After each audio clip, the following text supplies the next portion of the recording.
Well, hello there, everyone. Welcome back to some more Suzerain Kingdom of Rizia.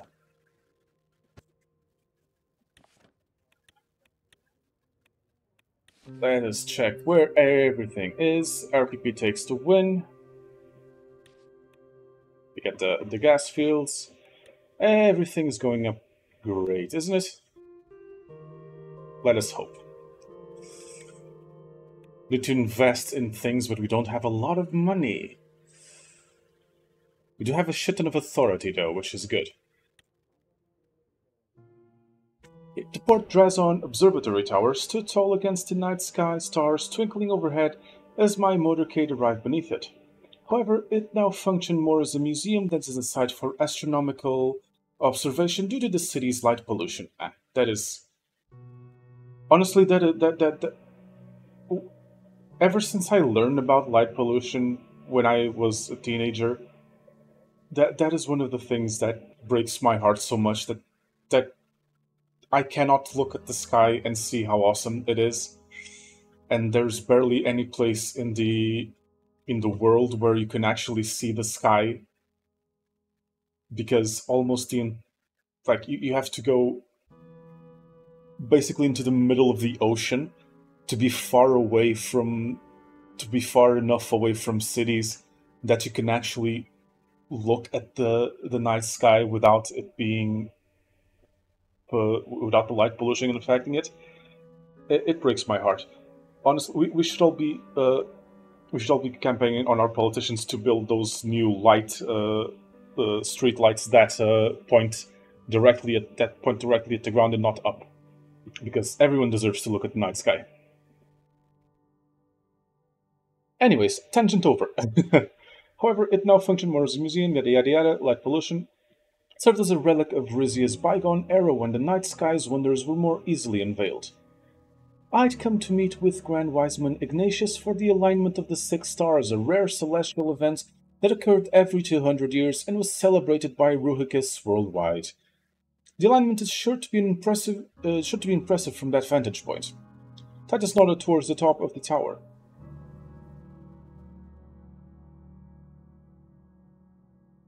Uh, sure, yeah. It offers a poignant reflection of our existence within the vastness of the universe. It truly is humbling, sir.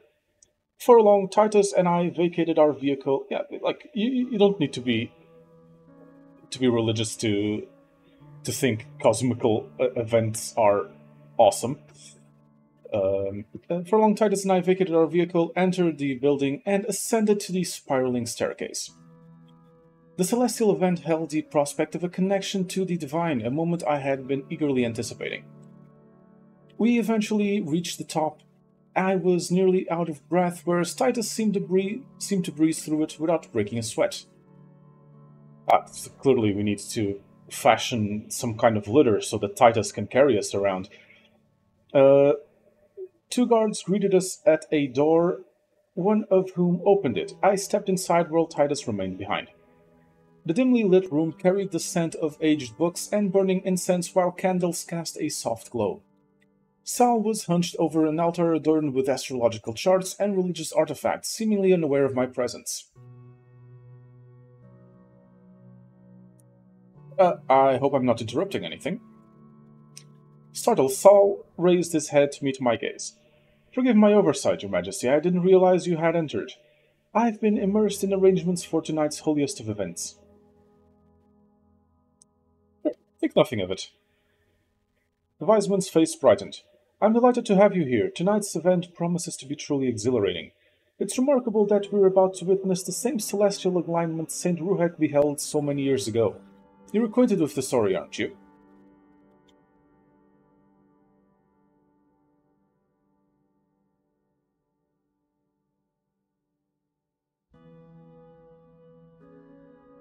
Uh, sure, let's say we are. It symbolizes the timeless connection between our faith and the heavens. Indeed it does. As we celebrate tonight's event, I'd be honored to retell the story. Sure, by all means, let's hear it. Excellent. Saul cleared his throat and began to pace around the room. In the Tenets of Ruhikism, there unfolds a celestial saga, the alignment of the six stars. Imagine Saint Ruhik, our venerable faith's architect, embarking on a sacred sojourn into the cosmic vastness. Guided by divine insight, Saint Ruhik witnessed the cosmic ballet, grasping the profound significance of this alignment. With spiritual brilliance, he condensed the 11 pillars into six, aligning them with the celestial bodies, now recognized as planets. Yes, because stars don't exactly align periodically. That's not how stars work. Planets, however, move a lot faster and more predictably. But the stars don't move predictably, is that they move a lot slower. Well, slower relative to us than their position. Anyways, let's continue. Didn't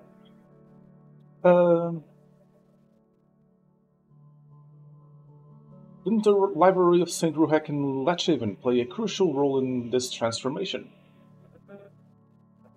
Very good, Your Majesty. You do know your history. Of course I know my history. I didn't just pick the option that made me look smart. The library and nexus of knowledge and celestial observation became the space where St. Ruhek communed with the cosmos. St. Ruhek perceived the alignment as a symbol of spiritual evolution, a journey towards a more harmonious interconnectedness of the cosmic and godly realms. Each aligned planet embodying a pillar became a torch illuminating simplified teachings and a testament to the diverse perspectives within Ruhikism. The alignment of the six stars acts as a celestial guide directing the faithful on their journey to enlightenment. And that's what we are here to bear witness to tonight.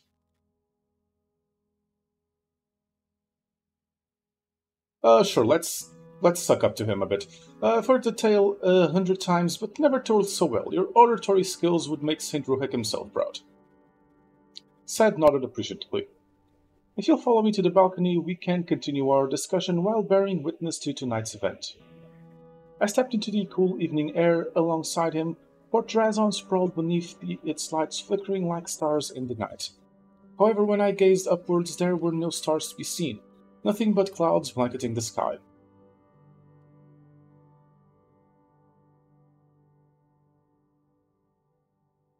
Sure. Are you sure you'll be able to witness the alignment tonight? While the skies may conceal the celestial wonders, but with patience the beauty may yet be revealed. The cosmos has a language of its own. Tonight it speaks of destiny and the intertwining of fates.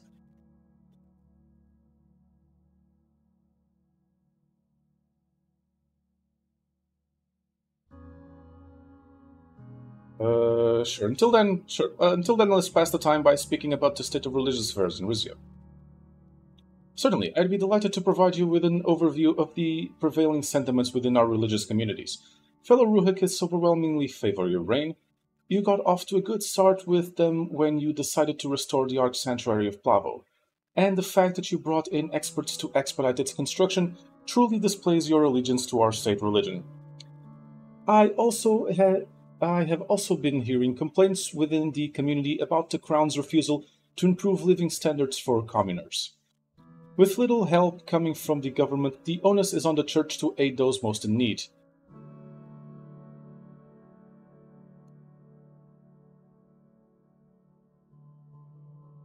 I don't want to collaborate with the Church. I want the state to do that. Okay. Sure, I understand. I'll see what I can do to better meet the needs of those, of the lower classes. I knew we were generous and charitable, King, Your Majesty. Conditions are acceptable now, but I urge you to prevent them from becoming worse. The Church stands ready to help you.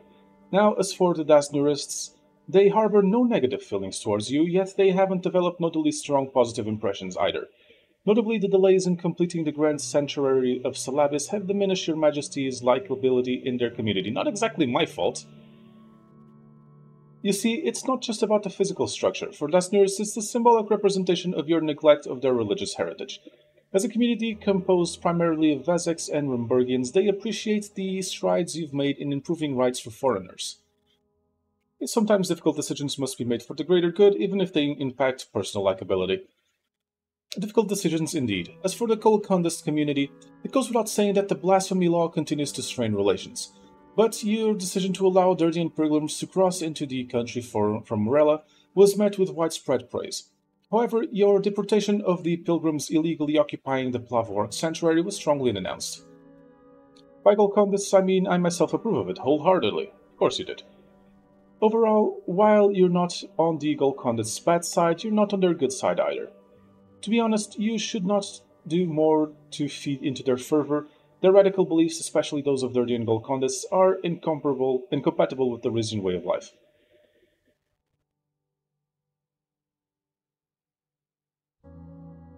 Sure, I'd like to speak more about Dirdia. They are the one neighbor with whom I haven't had any diplomatic interactions, and a talk with Supreme Wiseman Asmal is long overdue. I will do my best to fill you in, Your Majesty. It goes without saying that the Dirdians' commitment to Golcondism permeates every aspect of their daily life and an integral part of their cultural identity.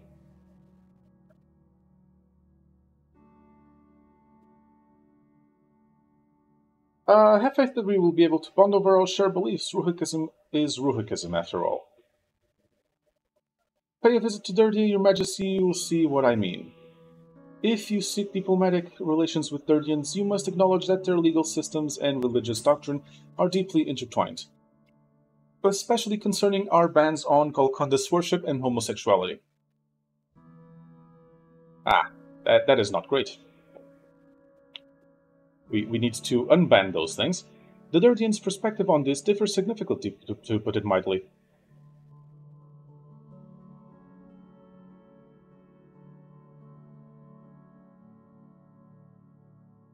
Uh, I don't like any of these.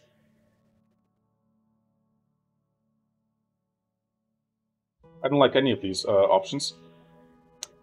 It's a tightrope act, balancing Golcondas and mainstream Rohingya interests. More like walking on a razor's edge.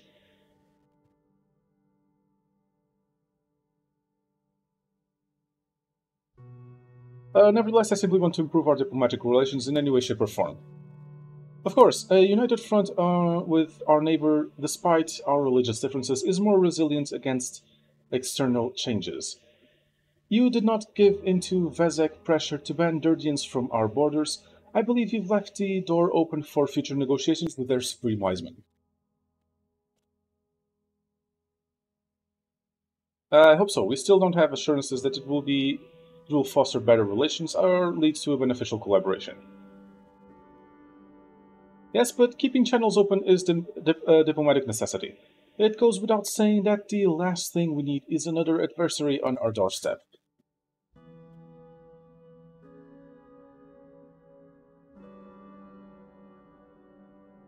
Sure, we all deserve peace and harmony, but realism dictates we must resort to force if needed.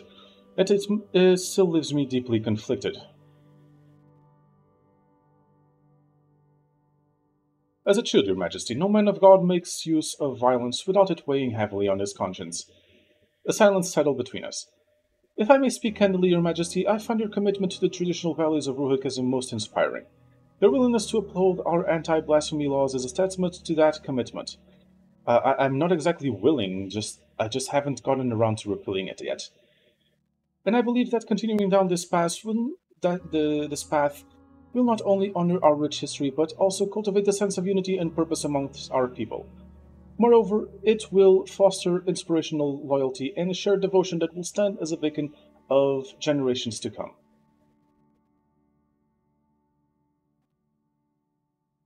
Sure, loyalty derives from the judicial application of authority. Sure, political power grows from the barrel of a gun. Let's not overlook the divine authority that guides us all. True loyalty stems from a higher calling that aligns our hearts with the sacred principles of Ruhikism. In recognizing the divine authority, we can forge the kingdom bound not just by earthly control, but by a spiritual one that transcends the temporal.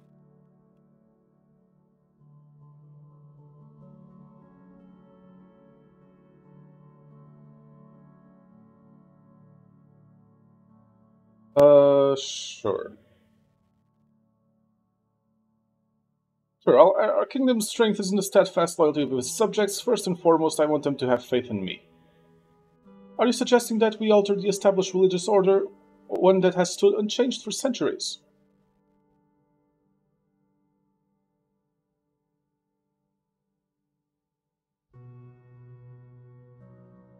Sure, I intend to evolve our religious traditions thoughtfully, ensuring they remain meaningful and unifying for all.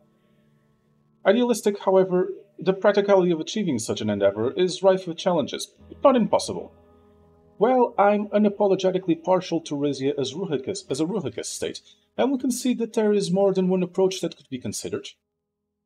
Okay, those being. Well, for starters, maintaining Rizia's Ruhicus roots to preserve the status quo. Alternatively, we could embrace a pluralist, faith-based state, recognizing the diversity of beliefs in our realm, with both Ruhicism and Asnurism at the helm, I'd imagine. Lastly, I can't believe I'm saying this, you could separate religion from government entirely, taking a secular approach that would allow citizens the freedom to navigate their faith independently. All of which, bear in mind, come with specific drawbacks and advantages. Tell me what a governance that accommodates community as a whole would look like. Personal feelings aside, the key element of taking a pluralistic approach lies in establishing a framework that respects diversity while maintaining a common ground for governance. In this case, as previously mentioned, specifically rooted in both Ruhicism and Asnurity. Unlike single religious influence, which may exclude some and foster resentment and alienation among non-adherents,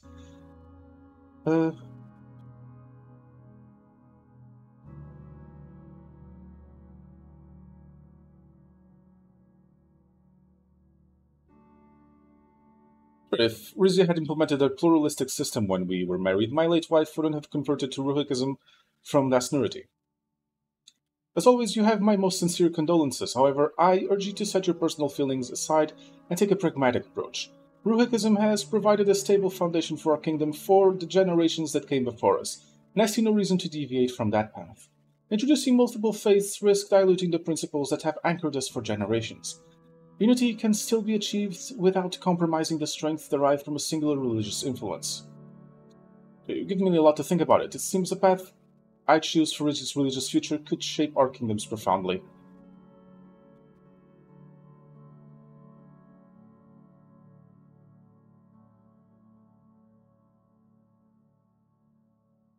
This is why removing religious influence from government may be the best choice, though it could provoke significant backlash.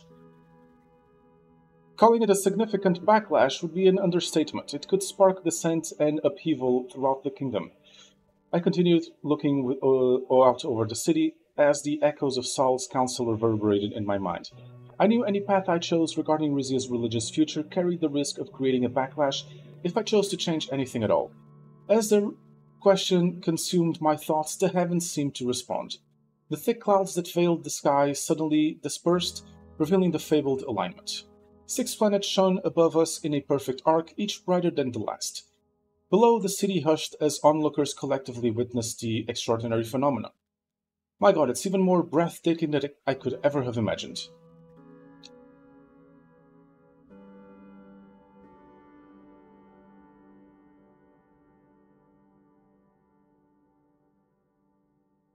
Inspirational, perhaps, for those with stargazing hearts. Sal was too enthralled with the spectacle to hear me.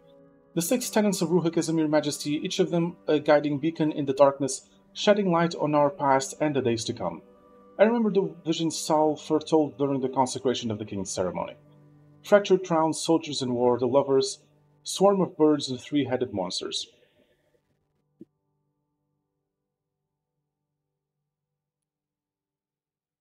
Sure, much like your visions in the catacombs, the alignment speaks to me. Sal looked at me, his eyes appearing to convey a shared understanding. Your Majesty, I must know. You are clearly a man of faith. It is your intention to further infuse that faith into all aspects of this kingdom's government.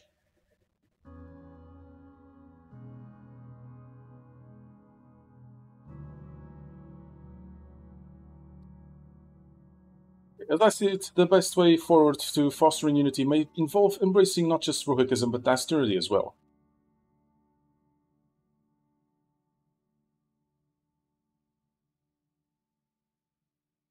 It's the least shit option, so sure. A hush lingered between us briefly. The night, despite its darkness, couldn't obscure his disapproval. I respectfully disagree with the notion of a dual religion approach. I mean, I don't want a dual religion approach. I want a no religion approach. Rizia is a Ruhikus country first and foremost, and our core values should not be weakened. I strongly encourage you to take time to reflect this and reconsider. Either way, as your counselor, I'll stand by your decision.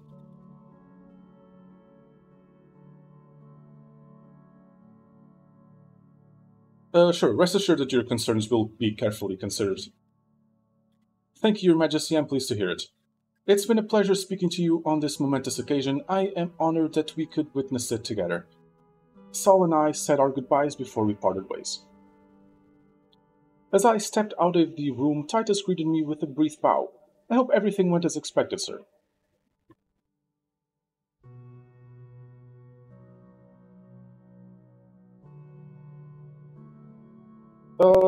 I felt spiritually rejuvenated.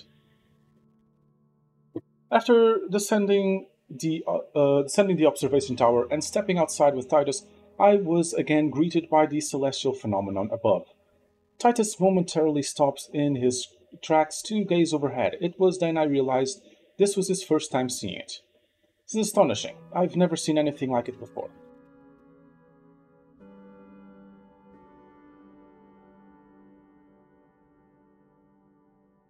Yes, one could get lost in its display. Lost, but in the best possible way. After observing the spectacle for a final moment, Titus directed me to the waiting motorcade, and I continued my journey back to the palace. Why is it in quotes? It shouldn't be. It's not a line. I do hope you were moved as much as I was.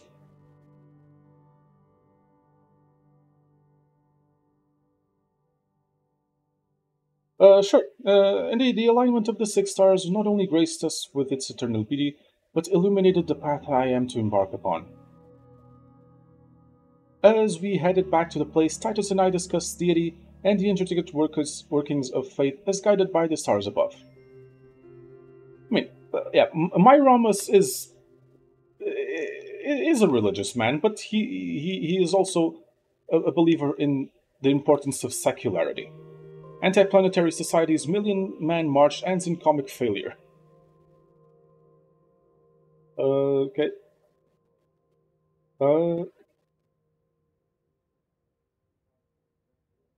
Against the commonly held belief in other planets in our universe. Yeah, other planets aren't real. Oh, for fuck's sake. Celestial spectacle unveiled alignment of the six stars captivates Rizian skies. Hey, Arcasia fires the M4 ICBM, not a great news. Okay, new royal decree. What is it?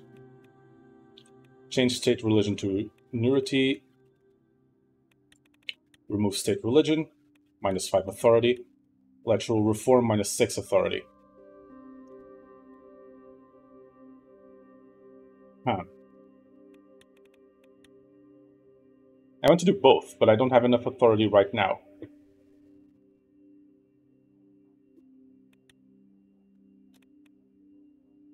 Okay, funding of religious charities.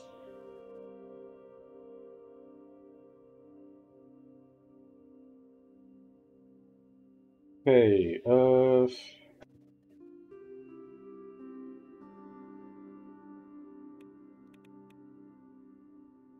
I'm not gonna fund any.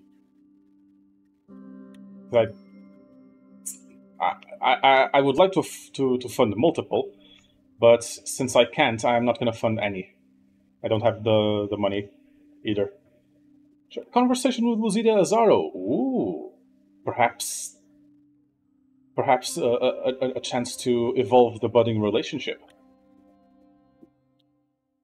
Lucita and I had just concluded our visit of to Terrador Air Force Base.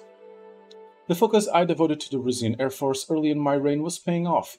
There were more officers and airplanes here than I'd ever seen before. Amid the whirlwind of activity, we barely got a chance to speak to each other. On the way back to the motorcade, she asked me to accompany her downtown. The city sustained heavy damage when Rizia reconquered it in the 1920s, Attempts had been made to revitalize it, but several bombed-out derelict buildings still stood in the center. She ordered our driver to stop in front of the tallest one. It was completely boarded up, and the remains of a fire escape dangled precariously from the fifth story. In the dimming light of the setting sun, I could just make out an old mural painted on its side, an angular 1920s-style depiction of a Paleki defaced almost beyond recognition.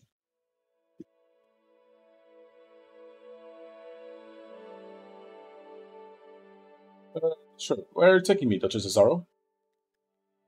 Patience, Your Majesty. She instructed my bodyguard to wait in the car and led me up to the entrance. Drawing a key from her pocket, she unlocked the door. Flickering lights illuminated the building's decrepit interior. We walked across the uneven concrete floor, stepping around shards of glass, until we came to an elevator shaft guarded in, by a man in a crisp blue jacket. I noticed a brooch on his lapel shaped like a pair of swords. He and Lucida exchanged nods as he led us into the elevator. We ascended to what must have been the very top floor. The elevator's door opened and we stepped out. Immediately the atmosphere transformed. We were in a chic-looking lounge, its furnishings sleek and understated. The soft strains of jazz filled the air. A handful of patrons were sitting around sipping cocktails. They paid us no mind as we crossed the room to a cozy private booth by the window.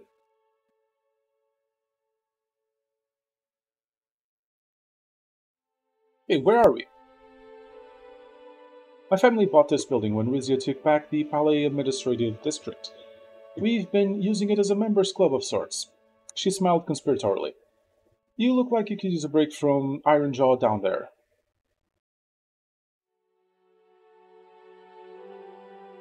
You got that right. Titus has barely let me out of this site since Zilla.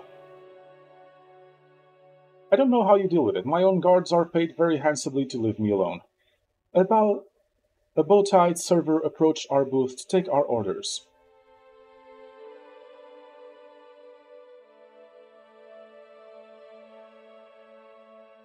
Uh, sure, I'll try the Terrador tea. Lucida nodded approvingly. Ah, great. Correct choice. Sounds good, I'll have the same. The server bowed and left to fetch our drinks. While we were waiting, Lucida gestured out the window beyond the twinkling lights of downtown Terrador. A line of steadily flashing beacons marked the border wall between Rizia and Palais. There it is, our new business partner.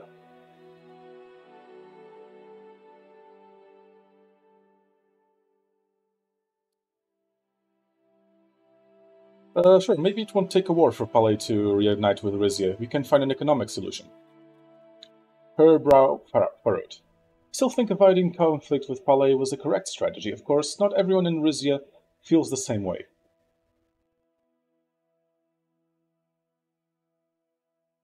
Sure, making unpopular decisions is part and parcel of being the king. I've learned not to let it affect me. I hate to say it, but too many unpopular decisions will affect you. Just then the server returned with our drinks. He carefully placed our Terrador teas on the table. They were served in gold-plated mugs. We took our beverages and raised them. Two-piece. She looked me in the eye as our glasses clinked. Two-piece. Still holding my gaze, she took a slow, reflective sip. While we're here, I wanted to thank you for everything you've done for House Cesaro over the past years.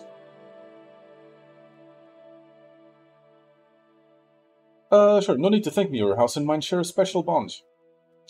Not every king would see the wisdom in honoring it. I confess there are a few holdouts who wish the Palais gas dispute had ended with an annexation. She made a face. I personally wish you had made a larger commitment to Rizia's national defense than your predecessor, but there's still time. Simply put, my family likes order, and they like monarchs who are invested in maintaining it.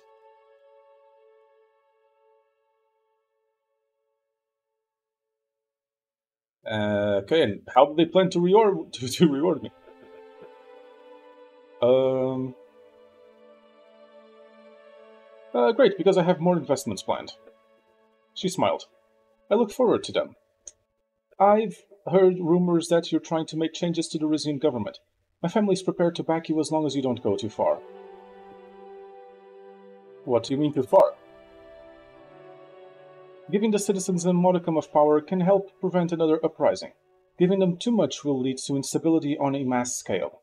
She laughed lightly. During the War of Rizian Secession, my ancestor Anna drew up plans for a monarcho-military system of government, Rizia ruled by both the king and the army. Can you imagine? I can, and it chills me to the bone.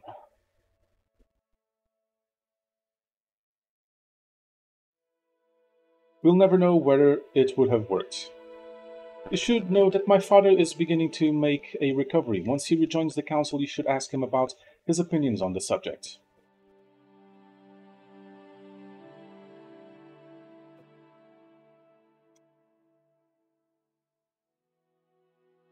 I mean, I don't want to insult her father. That's amazing news. I'm looking forward to working with him. The feeling is mutual, I'm sure.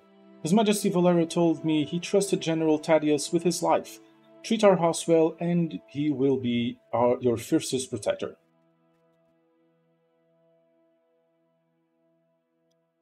Should he rejoin the council, I'll welcome him back with open arms.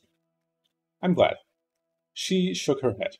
It's imprudent for me to be blathering on like this. You haven't even touched your drink yet. Sure, let's... I reached out for the glass on the table and took a sip. It was a warming mix of imported Swedish whiskey, honey, cinnamon, and cloves. Sounds delicious.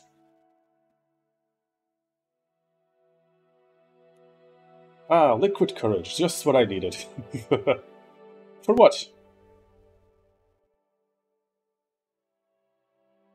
Courage is always useful. Doesn't matter what it's for. Courage alone is useless without planning and strength behind it.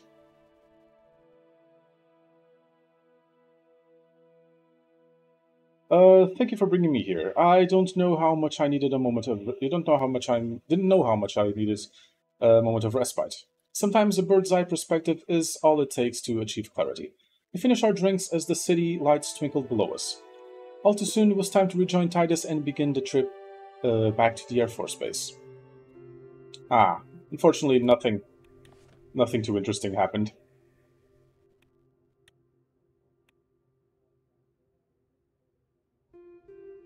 Okay, so we have to interact with Pale on the world map, even though it's right there.